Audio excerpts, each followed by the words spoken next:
What's up, folks? This is Sebastian speaking. Where do I start? Oh yeah, speaking the Kings. Well, if this is it, old boy, I hope you don't mind if I go out speaking the Kings. Welcome to my video in English and on the English language, serving as a kind of promotion flick and at the same time targeting the reasons you might have to take up English classes with a teacher.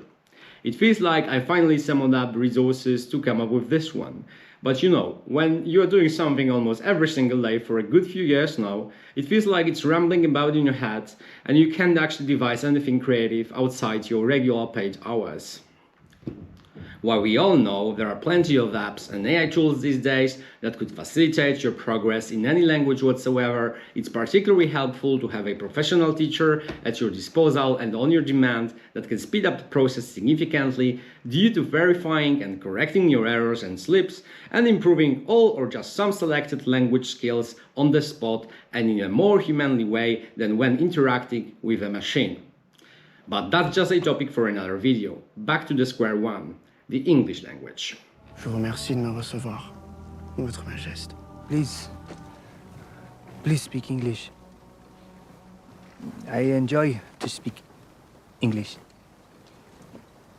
It is simple and ugly. Whether we like it or not, it's our lingua franca. There are around 400 million native users of English, and that number tripled when it comes to non-native speakers, including me. Is it simple? Both yes and no, but again, I'd love to explain that in another video. Is it ugly? I don't think so, and that's as well food for thought for another material. Is it useful, powerful, of any value? Yes, absolutely. As the listed numbers suggest, and as they've been constantly on the rise in the recent centuries, ever since French yielded its supremacy somewhere in the 19th century. As it overloads us on a daily basis, in both real and virtual worlds. And even though English gives priority to Chinese Mandarin and Spanish when it comes to the total number of users, its ubiquitousness and evenly distribution, as well as acknowledging it as a primary language in a corporate world, academic world, and that of tourism and arts, to name just a few, make it second to none. So now, let's head to the reasons you might have to study English and take up language course. I'll try to squeeze it down to 10 findings.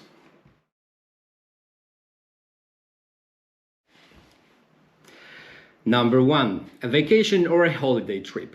Starting with one of the most basic and trivial reasons, it might be the case that you just want to have a retreat and go on a long vacation or just hop on a city break to some place abroad.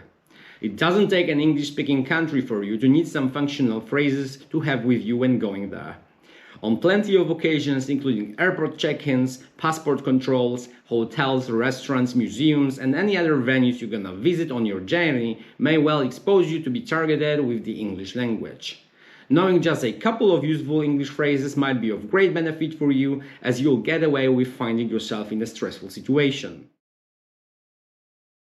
Number 2. Schoolwork or a school exam, such as Matura here in Poland, das Abitur in Germany, Baccalaureate in France, or Bachillerato in Spain, exempli Croatia. Another sort of basic reasons for having some extra assistance with one's development in English. It's often the case that younglings might be missing out on schoolwork and falling behind with it. This might be because they simply can't get their heads around it as they are more talented or interested in other school subjects. They enjoy it, but they are not given proper education at school. They skip school due to some extracurricular activities and they need to keep up with schoolwork. They enjoy it and have proper education in school, but they want to reach out and develop even further. These are only a couple of events that could make you feel you need extra assistance in English as a school student, or your child need one if you are a parent. With that said, having such supplementary training in language development at this age seems to be exceptionally favorable, as it's confirmed that young children and teenagers have substantially more capacity of acquiring new vocabulary and language structures altogether. Number 3.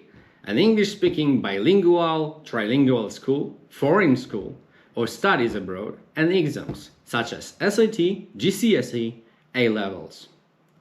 This one here works as a kind of extension of the previous point. Not only do youngsters study English as a foreign language subject at regular non-English speaking schools, but sometimes they attend all other subjects in English, be it in primary, secondary schools or at universities, domestically or abroad. The same reasons as mentioned in the previous finding might apply, because believe it or not, some of the students who decided on their own or are unwillingly sent by their parents to enroll in such institutions may find themselves in trouble to keep up with the pace and catch up with other peers. And by the same rule, some of the young adults studying in English may still encounter some setbacks and seek further help. Number 4. Passing an official English examination and obtaining an internationally recognized certificate. Consequently, as a natural progress in education and learning languages, for both underage and adult learners, the next step could be sitting an official exam in English and being rewarded with a certificate afterwards. In English, widely recognized certifications are Cambridge exams, including FCE, CAE, and CPE, IELTS, TOEFL, TLC, or LCCI, to name just a few. Passing one of such exams and getting a certificate might go a long way in one's career's prospects, as it may grant employment at work, successful enrollment at the university, or it can just work as a self-appraisal and self-gratitude tool in your learning progress. If you feel like you want or need any certificate in English for the above-mentioned reasons, the idea of having a personal assistant to help you out with studying and organize the process might quickly grow on you. Number 5. An internal communication at work. The fifth reason, and first regarding work, is having a need to communicate in English within the company or place of work. This might happen when some of your colleagues, supervisors, or employees speak it as the first or second language, or it's clearly stipulated that knowing English at least to a varying degree is required in workplace in order to conduct successful internal communication. One of the good examples where English is a must in regard to internal communication is military service in one of the NATO member countries, where soldiers, medical officers, or other staff members are obliged to pass STANAG 6001 exam and subsequently communicate with representatives of foreign militaries. Now, more often than not, this particular reason for having extra classes in English is shared by those who are reluctant or not particularly interested in learning a foreign language. Having a personal tutor again might come in handy and address your insecurities and be well tailored and truncated so not to waste too much time on unnecessary skills and focusing, for instance, on small talks, email correspondence, and preparing presentations or reports. Number 6. An external communication at work. Much as it seems that similar reasons and scope of study as in the previous point on internal communication may apply, external communication is slightly different.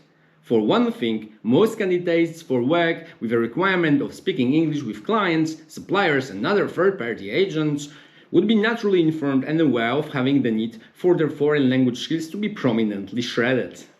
And as a result, they probably have acquired some good part of a target language by this time.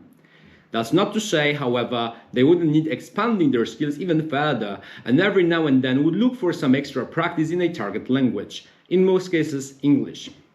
Similarly, as in internal communication, you might want to focus on improving your email correspondence and much more considerably on your speaking skills, while taking care of customers at the front desks, dealing with complaints and addressing phone calls. As far as I'm concerned, the most difficult, unsettling and unclear communication channels you might be required to carry out at work, since your and your speaker's voice is often compressed, hushed or modulated, or furthermore, the phone call may be breaking up and hang up, which makes it extremely difficult to put down your notes or get your message across within a few short minutes as everything happens on the fly.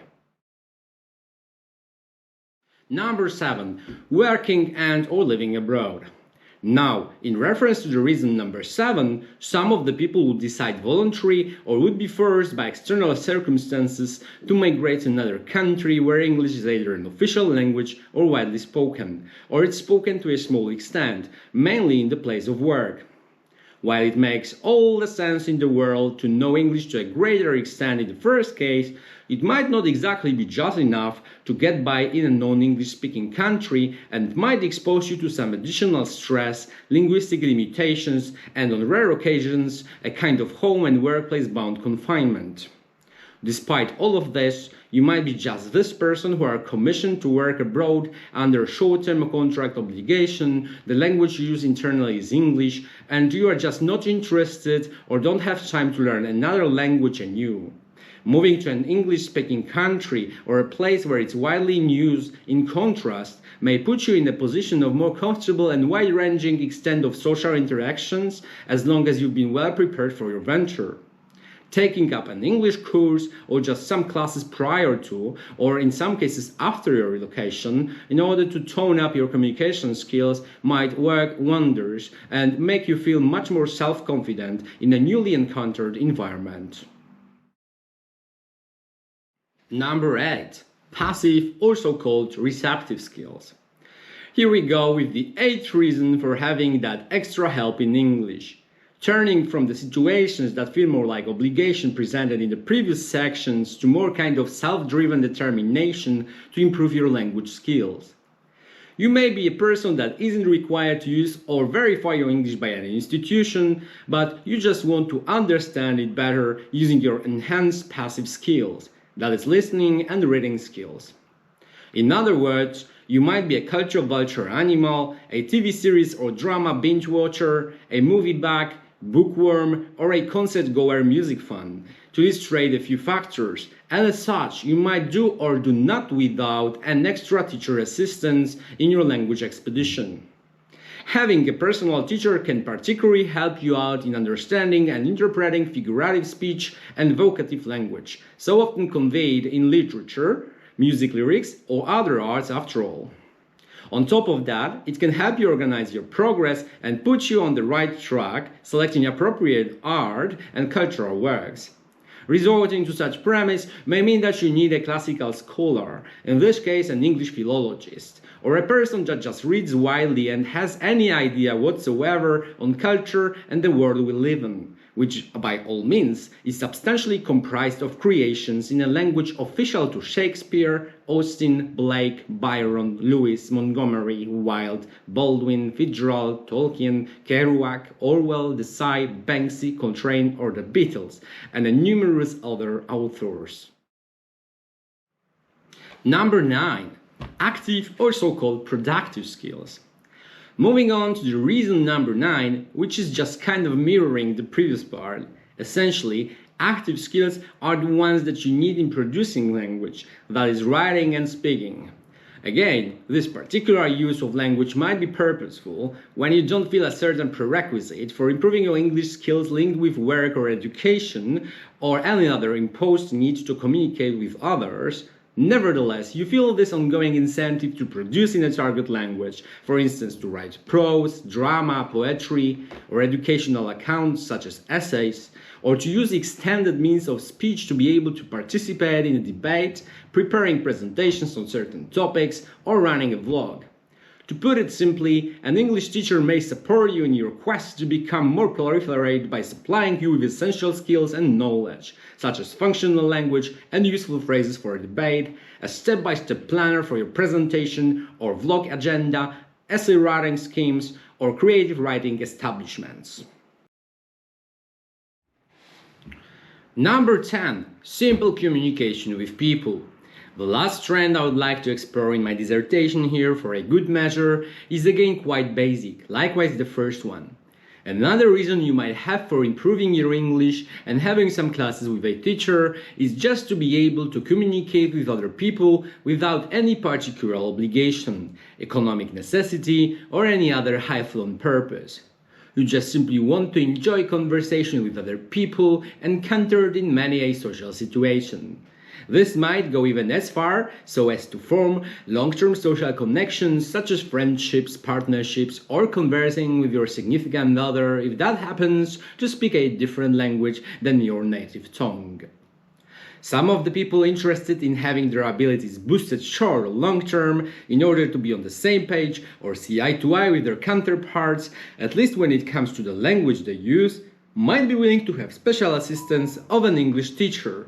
Classes as such, targeting especially speaking skills and functional language, are typically conversational and therefore can in reality be conducted in any environment whatsoever, even as unusual setting as in a cafe. Whereas in all the formally featured examples, having an English lesson would generally require sitting in a classroom environment, or in front of the computer, having all the necessary prompts easily accessible.